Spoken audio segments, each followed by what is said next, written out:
Les gars, comment ça va? Comment ça va? Moi, ça va plutôt bien.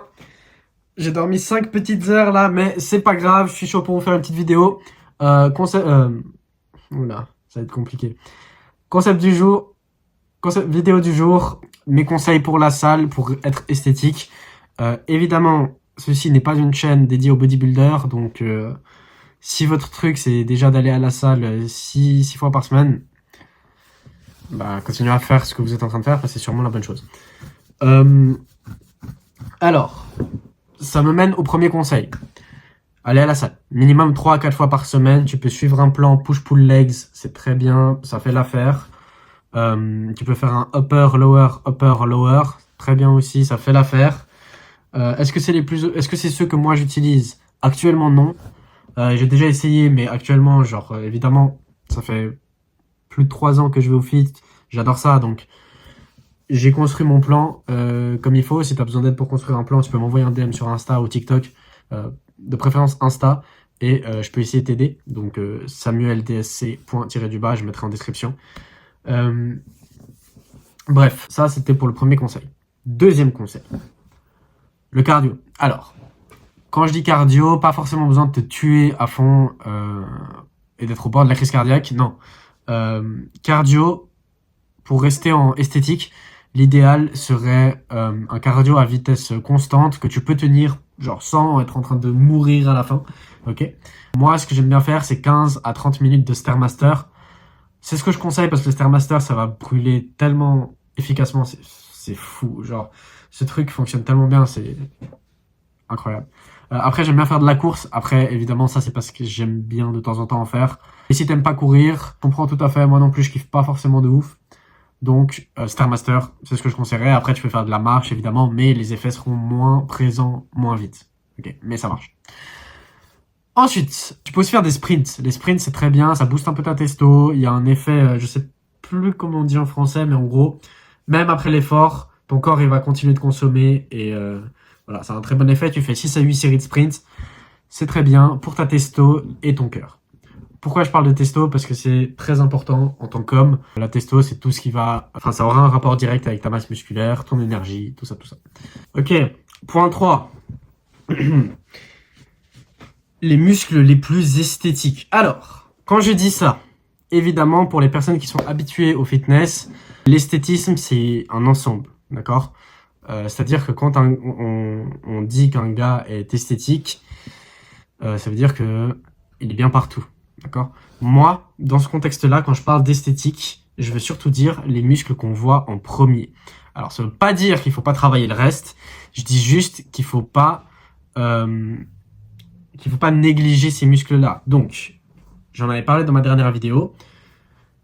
Épaules, bras, avant-bras, trapèze, cou. C'est le plus important. Quand on parle d'esthétisme, car quand vous êtes en t-shirt, c'est les premiers muscles qu'une fille va voir, ok? Il y aura un moment où vous allez vous mettre torse nu, donc commencez pas à spam les bras et les épaules sans faire les pecs et le dos. Okay, mais ce que très souvent les gens font, c'est qu'ils spam pec dos, et au final les bras ils leur donnent qu'une légère importance, ou alors ils les font pas vraiment bien, et bah ça fait qu'ils prennent du retard. Si tu veux vraiment être attirant et puis que t'as pas envie d'être bodybuilder et tout, je dirais fais un jour dédié aux épaules et un jour dédié aux bras, et pourquoi pas un jour genre pec dos où tu mets les deux ensemble, et un jour jambes. Okay. Est-ce que c'est primordial? Non. Je dis juste que c'est important d'avoir épaules, trapèze, bras et avant-bras développés. Après, tu peux faire une séance comme moi, hein. Tu fais une séance avec pec, épaules, triceps. Bah, en ce moment, je suis contraint d'aller que 3 fois au fit par semaine. Donc, c'est push-pull leg que je fais. En temps normal, ce que je faisais, c'était un jour bras, un jour dos, arrière d'épaule, très important, trapèze, et un jour pec, côté d'épaule, latéral. Et puis un jour jambes, où je faisais un jour de repos le jour d'après, et je recommençais le cycle. Ok? Ça, c'est juste des exemples. Votre programme, si vous savez comment le faire, bah tant mieux. Sinon, vous pouvez m'écrire sur Insta et j'essaie de vous aider. Bref, du coup, négligez pas ces muscles. Ils sont très importants. C'est les premiers muscles qu'on voit quand on regarde quelqu'un en t-shirt dans la rue. C'est ces muscles-là qu'on trouve les plus attirants en général. Surtout, les épaules vont te donner une largeur de corps et elles vont vraiment te donner ce corps en V. Évidemment, il n'y a pas que les épaules, il y a le dos aussi. Mais les épaules vont vraiment rendre plus large, ce qui est plus masculin et du coup plus attirant pour une fille. Trapèze, j'en ai parlé dans ma dernière vidéo, donc je t'invite à aller voir, j'ai pas envie de tout redire, mais en gros, ça ajoute une forme, ça fait pas bam, bam, ok. Pour ce qui est des bras, bah là, y a pas de secret, hein, des gros bras, voilà, c'est attirant. Et des avant-bras, ne négligez pas ces avant-bras. Les gars, il y en a parmi vous qui ont sûrement la chance d'être très réceptifs au niveau des avant-bras. Moi, j'ai des avant-bras de zoulette, alors que je les fais H24. Je les fais tout le temps, ces avant-bras, parce que j'ai une génétique avant-bras qui est terrifiante. J'ai des avant-bras assez longs en termes musculairement parlant. D'accord? Genre mes os sont normaux par rapport à ma carrure, mais le muscle de mes avant-bras est très long. Ok? Genre, il continue. J'ai un pote, ça s'arrête là, le muscle. Du coup, il a genre un avant-bras qui est genre comme ça. Enfin, comme ça. Parce que son muscle est plus court. Donc, ne négligez pas ses avant-bras. Pourquoi c'est important? Parce que c'est un des seuls trucs qu'on voit genre complètement à nu en termes de muscles dans la rue. Et bah évidemment, vous avez toutes les veines au niveau de vos avant-bras. Quand vous serez assez sec, bah vous les verrez. Et les filles adorent ça. En plus de ça, à quel moment tu vois les veines? Tout dépend de ta masse musculaire au niveau des avant-bras, ta génétique et tout ça. Mais une meilleure question serait à quel moment est-ce que je dois arrêter de perdre du poids? Ce que je dirais, c'est entre 10 et 12%, c'est bien. Okay. Pour la plupart des gens, 10 et 12%, c'est bien. Mais attention, il faut voir visuellement comment t'es. Voir au niveau de ton énergie, si t'as aucune énergie, parce que plus on descend en masse grasse, moins on a d'énergie. Si t'as aucune énergie, mange un peu plus. Okay. Et deuxièmement, il faut voir au miroir. C'est à toi de voir comment t'es visuellement, parce que on va dire mes 10% de masse grasse seront pas les mêmes que les 10% du voisin. Okay. C'est qu'un indicateur, puis réalistiquement, tu vas pas vraiment tester ta masse grasse. Donc, juste pour te donner un ordre d'idée, c'est quand on commence à voir les abdos, enfin qu'on les voit déjà assez bien. Et puis à ce moment-là, je pense que t'es déjà pas mal. Prochain conseil, juste deviens plus fort. Surcharge progressive.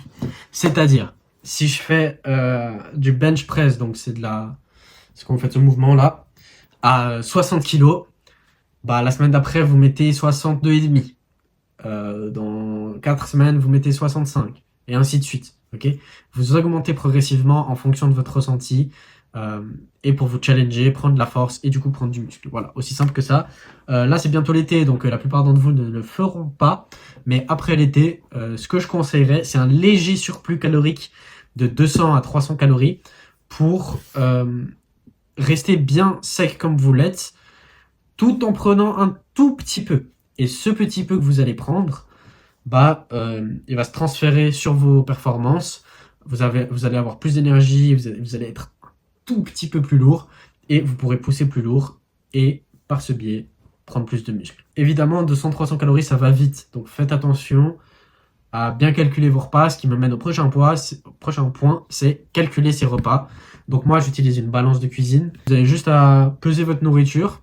Vous regardez sur l'emballage pour 100 grammes combien est-ce qu'il y a de protéines, par exemple, parce que nous, c'est ce qui va nous intéresser, parce que j'aimerais que vous soyez à au moins 2 grammes de protéines par kilo de poids de corps. C'est-à-dire que si je pèse 60 kilos, je vais manger 120 grammes de protéines par jour. Bref, comme je disais, vous regardez sur l'emballage pour 100 grammes de poulet, combien est-ce que j'ai de grammes de protéines.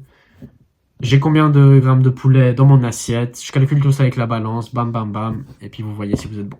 Je pense que c'est un peu tout pour la vidéo. J'ai aucun script. Vraiment, je fais ça un peu one shot et et je vous laisse. Je pense que j'ai tout dit. C'était le plus important, en tout cas, pour rester bien esthétique, tout en prenant de la force, prenant du muscle. C'est ça le plus important. Je vous ai donné les petits tips avant-bras, épaules, bras. Pour être esthétique, il faut pas... Pour être esthétique, mais il faut pas que vous négligiez les autres muscles. Pec, dos, jambes, abdos, tout aussi important. Faites-les, ok? Puis sinon, faites ça, vous verrez, vous deviendrez beau gosse pour l'été. Et puis voilà, vous me remercierez plus tard. Vas-y, ciao les gars.